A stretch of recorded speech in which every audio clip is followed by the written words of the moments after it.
magpapabugi, bugi, bugi.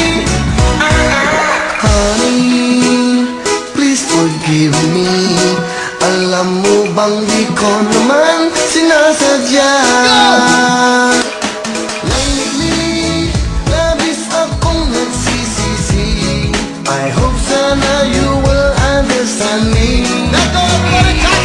Mag-cha-cha, mag-salsa, huwag ka na magpapabugi.